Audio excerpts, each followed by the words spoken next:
All right, this is still on problem 39. This is the long problem.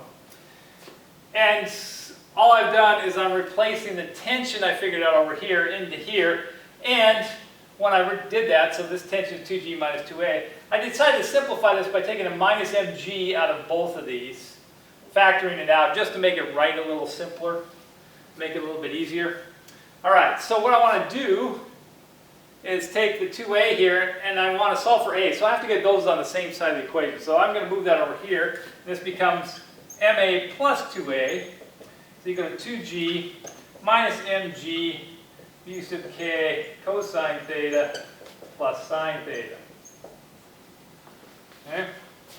Factor out the a, and this becomes m plus 2 is equal to 2g minus mg for mu sub k cosine theta plus sine theta.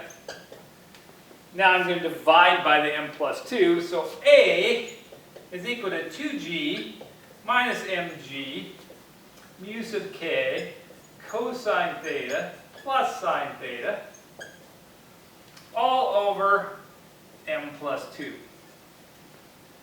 All right, before I solve this, I want to analyze this equation. Let's look at this. 2g is just the mass of this times gravity. That's what's making everything happen.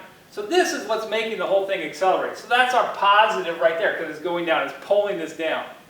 What's opposing that motion? It's being opposed by two terms. It's being opposed by the friction term and opposed by the fact that it's on an inclined plane. So gravity is trying to pull the block down the inclined plane. That's the sine term. This is the friction term. That's the sine term. So this makes sense that we have this minus all this, because these are the ones going the opposite direction. And then we're dividing by the sum of the two masses, m plus 2, because both masses are accelerating.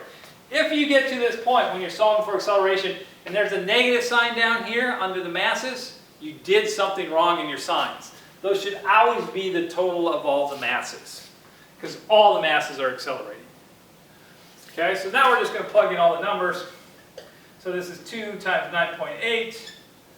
minus, and now we're using the m from the first one, which remember was 1.83. So this is 1.83 times 9.8 times, and this is kinetic friction now, which is 0.5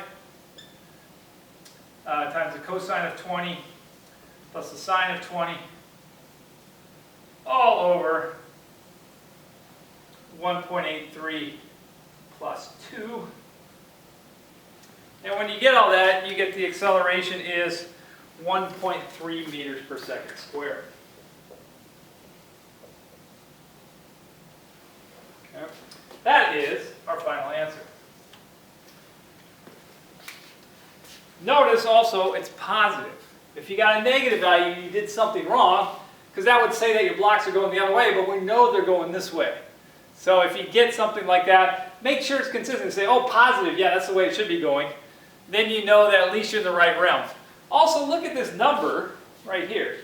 If you're just letting gravity, gravity is the only thing accelerating, the greatest this could ever be would be 9.8 meters per second squared if it was just falling. So I have students that turn this in and they get an answer like 27 meters per second squared. And I said, gravity can't ever be bigger than 9.8. If you let something go on Earth, it'll never be accelerate greater than 9.8. The only way you can get it to accelerate greater is if you use some kind of force in addition to gravity. So think about your answer. Make sure your answer makes sense.